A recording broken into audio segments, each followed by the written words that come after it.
So how do you create healthy boundaries and say no when you don't want to hurt other people's feelings? In today's show, we're going to talk about how to create healthy boundaries and to protect yourself from toxic relationships.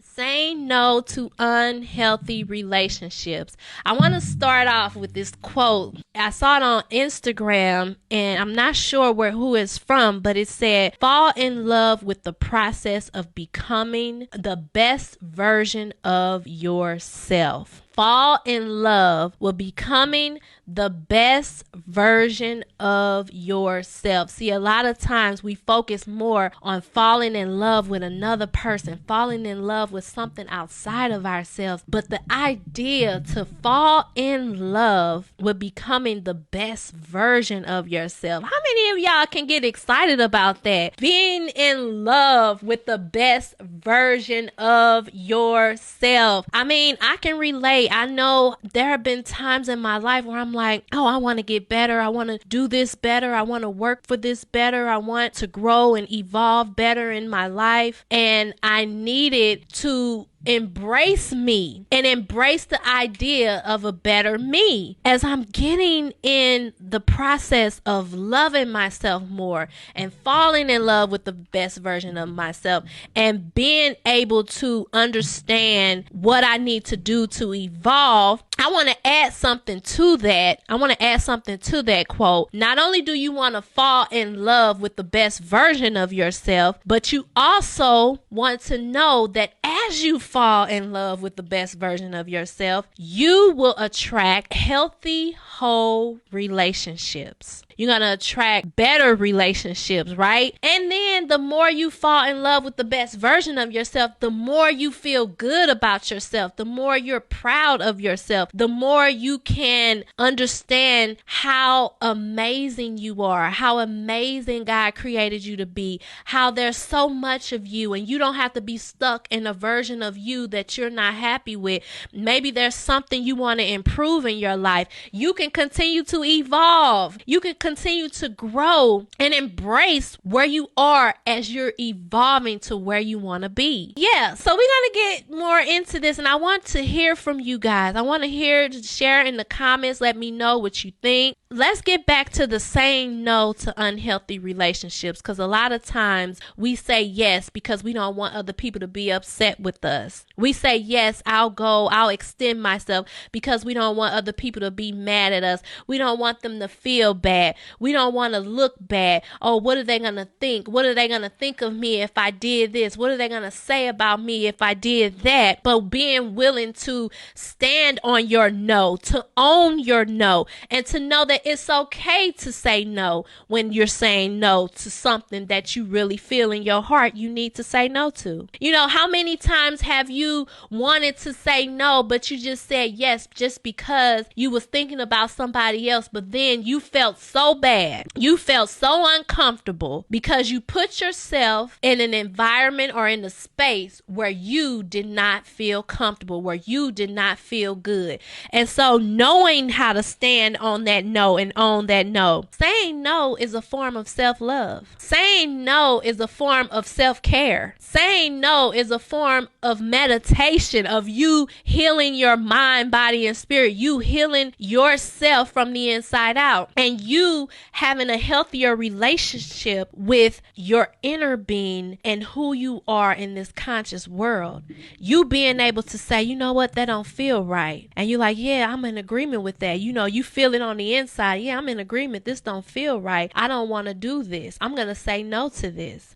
I'm not going to allow this person to pressure me into something. Some people, you know, they come into your life and they may do things and you see something about them. I love the quote by Maya Angelou, when people show you who they are, believe them the first time. You may see something in them And you like, ooh, I didn't know that person was like that. But now that I know, wow. But then they want another chance. They want to come back. They want to sit down and have a conversation. They want to talk. They want to get in good with you again. They see you happy now. They see you thriving. So now they knocking at your door. They coming in your inbox. They trying to get you to call them. What's your number? How can we get together? How can we sit down and talk about this? But you got to understand where you are, and you got to understand that sometimes people are out for what's best for them. And sometimes people will try to use you and not even think they're doing anything wrong. So you need to understand that, they may not even understand what they're doing, but what they're doing doesn't serve you. And because you know that it doesn't serve you, you know that you got to put those boundaries up. You got to say no. You got to say, I'm not going down that road again. I've been down that road. I know how it is down that road. I know how it is trying to deal with people like that who need you to cater to their emotions and their feelings and their needs. I don't want to put myself in that position anymore. I'm focused on protecting myself now. I'm focused on protecting my peace now. I don't have time to be a people pleaser. I don't have time to be in the business of the approval of others. As a matter of fact, that is none of my business what people think about me. It's none of my business. I'm going to focus on my business, and my business is falling in love with the best version of myself. My business is focusing on evolving in my life, mind, body, and spirit. My business has nothing to do with what you think about me. So I'm not going to try to appease you and to move things around in my life and get my uneasiness up and try to, open up a door for you just because it's convenient for you right now. Just because this is your time that you want to work things out and you want to come in, that doesn't mean I'm on that same time zone. You got to say, I'm not on that time zone anymore. See, people want you on their time zone. They're like, okay, now I'm ready. Come on, open up the door. Let's get in. Let's talk. I'm not there. A healthy relationship starts with becoming a healthier you. As long as you're focused on becoming a healthier you, you don't have to worry about a relationship. Relationships, the right ones are gonna attract. You're gonna attract them. You don't even have to force it or anything, because you're gonna be such in the vibe and the mode of being a better you and having fun with life and growing and evolving as relationships come. It's like, it's just a thing that's a process that's natural with where you are with your flow. So I wanna leave y'all with this before we get into the questions.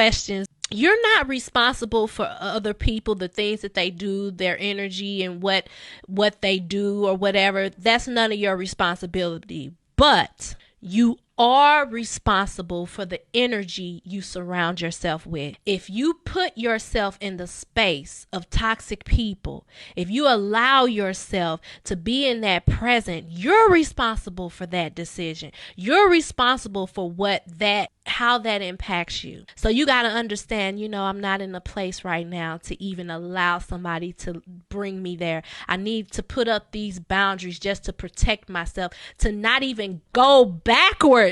Because some of y'all, you might feel like just one incident, one conversation, one environmental experience with another person can set you back. And if you feel that way, if you feel that they're coming in the way of you falling in love with the best version of yourself, you got to know how to protect your peace. You got to know how to guard your heart. You got to know that you are responsible for surrounding yourself with good things, with good, loving, blessed, prosperous, wonderful things. Right? Okay.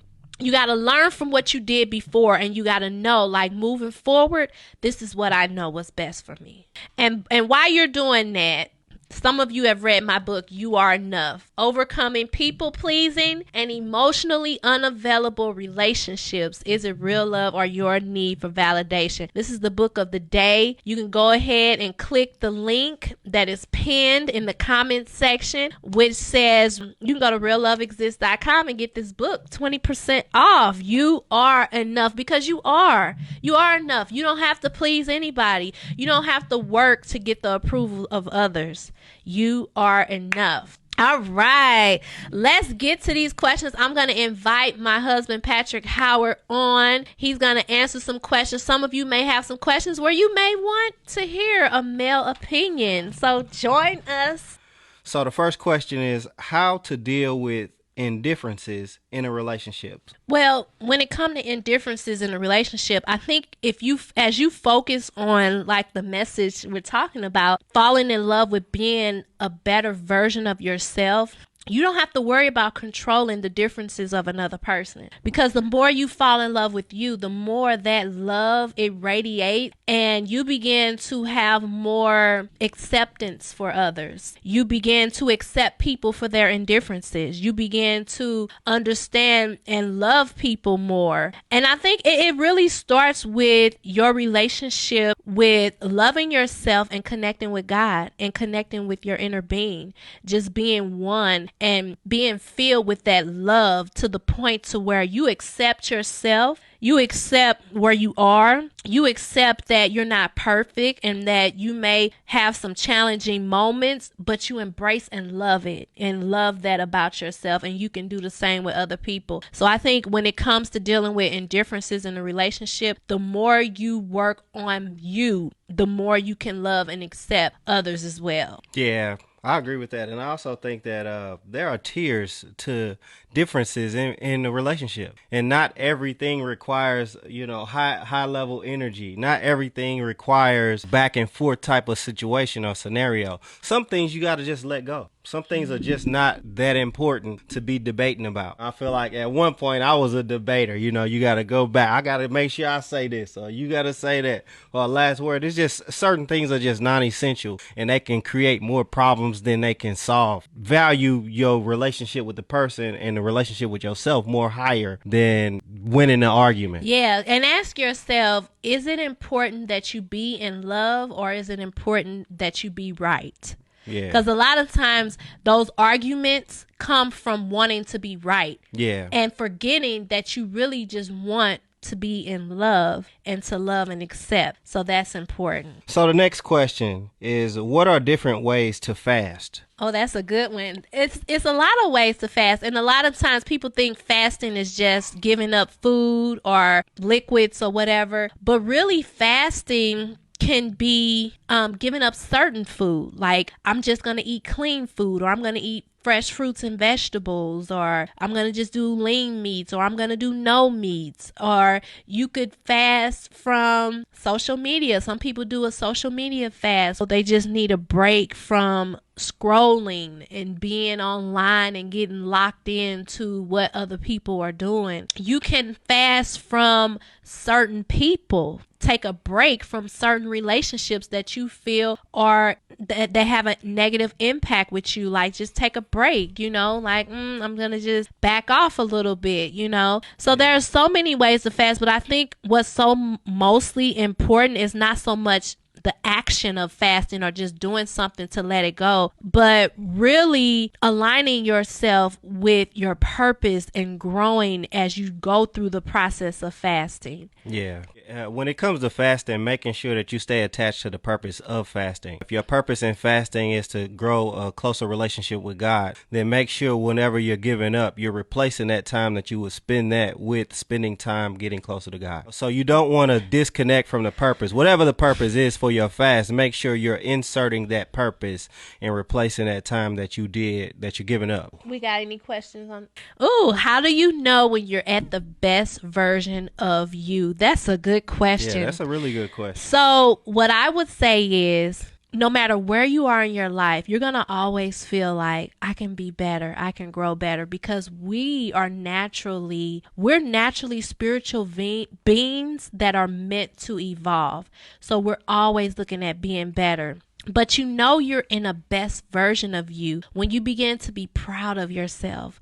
When you start seeing things about yourself you didn't see before. You're like, wow, I didn't know I could be that strong. Wow, I didn't think I could get through nothing like that. Wow, I didn't think I would be able to make it through that situation, and you start being proud of yourself, and you allow yourself to continue to be proud of yourself, and it grows like momentum. It's a momentum momentum that gets bigger and bigger. And then you continue to grow in self-confidence and self-love. And you know you're constantly growing and getting better, but you feel like you're your best version than ever before. You're stronger than ever before. You're wiser than ever before. You're more in tune and connected with your inner being and with your intuition, and you hear from God even clearer, and you know you just on a different level. So as you do that, you evolve and you continue to see that best version of you unfold. Yeah. Life is a ever growing, ever evolving journey. We never get it all done. We never get it all done. But one thing that I can say, you realize that, especially when you're growing and you're in the process of trying to acknowledge that growth, some of the stuff that you used to trip off of, you don't even trip off of it no more. You know, it's like stuff be happening, and you'll be like, man, I know back in the day, if this would have came up, I would have felt a certain type of way. But you know, now I'm in a different place in my life. I'm in a different season, so I don't feel like that. You know, so yes. You definitely can recognize the growth, and you can recognize the change by how you deal with different situations. You know, so the other question that we received was, what do you do if your kids are blocking Mr. Right? Wow. I love this question. What do you do if your kids are blocking Mr. Right? If your kids are blocking Mr. Right. Well, first of all, I love this question because whoever sent this question it just really sounds like, you know, I don't know what the kids are doing, but it sounds like the kids just clowning, right? They all in the way of your love. I love it. First, I want to address this question because it says, what do you do if your kids are blocking Mr. Right? I want you to know that no one outside of you can block anything that's for you. I really, really, really want y'all to get that, because a lot of times we get that fear, and I used to feel like that years ago. Oh my God, well, because this person is in my life and they're dealing with this, is that going to stop me from growing the way I want to grow? I want to be better. Is this going to hinder me? No one outside of you can stop or block you from what's yours unless you allow them to. So I'm going to say that first, unless you allow them to. Now, you can give your power over to other people and allow them to have that position in your life. But as long as you are in alignment with what you are called to do, your kids, nobody can block what's for you. What's for you is for you. And when you are in tune and when you get so clear and so focused on what God is showing you and what's for you, and you get aligned with the purpose for your life, and you just get tunnel vision, you become laser focused on what it is for you, you are going to attract that. And it won't matter how many kids you got. It don't matter what your kids doing. That all that noise will just fade out, because what's going to happen is things are just going to blossom in your life. The more you know that, hey, I know what's for me is for me. Yeah, I am a firm believer that when things are aligned, that they will work out for your good. There may have been situations where your kids have been helping you to not get into a situation that's not aligned with where you need to be. At the end of the day, I think that when you're aligned, all of a sudden you come in with this relationship, you feel like God is leading you in that way, and those kids are acting so good, you like, man, they used to be off the chain when I brought somebody in here. Now they acting real good. So you know, things change and shift. Your whole environment can shift and align to that purpose you have. Yeah, I've seen it with my own eyes. I'm a living witness. Don't give up. Yes. How do you learn to co-parent after a toxic relationship while building boundaries? I would say you learn to co-parent by focusing on what's best for you and the kids, the healthy part. And the boundaries you set up, you get to know your ex, like, or whatever they are. You know what kind of person they are. You know the patterns. You know how they might send these text messages, or how they may be toxic at times, or some of the things they may be doing. I don't know all the details, but you can prepare yourself in advance to get your energy in a peaceful, loving space, a space where you're not phased, where you so evolved, where people just can't phase you.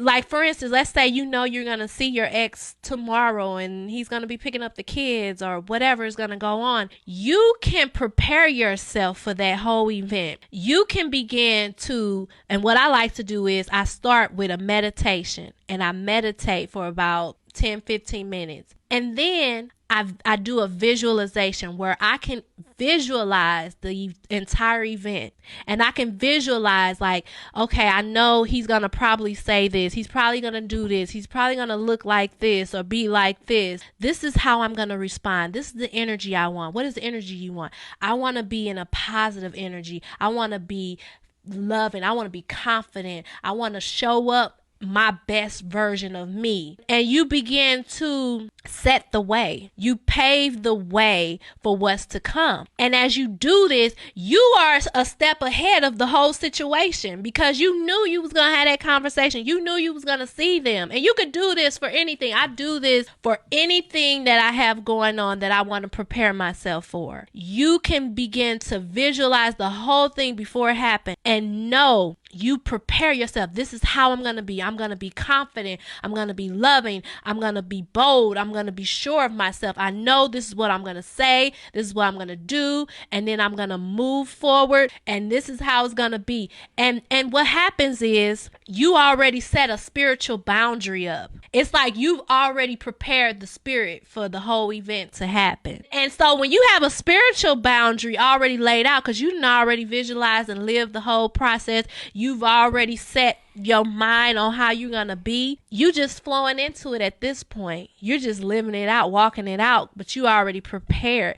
This is something that you can use in your life. This is something that athletes do before they have a big game. This is something that music performers do before they have a concert. You can do this with your life relationships and prepare yourself for how you want to be and begin to walk in that and be deliberate to hold on to that. We have that power to do that. And as you do that and you connect more with God and what you desire, you're going to know the boundaries you need to put into place moving forward to permanently protect you from any toxic energy, strife, or whatever that's going on. So yes, practice that. Do that. Set that up. And I'm telling you, because you know specifically what's going on in your relationship and how that person is. I don't know the specifics of that. And you can flow specifically to your specific situation. Yes. Yeah. One thing I thought that was good that you pointed out and was just the act of visualization. Beyond just the interaction with the individual, like you said, you can do that in any area of your life, visualizing how you desire things to be, how you would like things to flow, and allow yourself to receive those feelings of being where you desire to be and being in the environment and in the energy that you desire to be around you. Yes.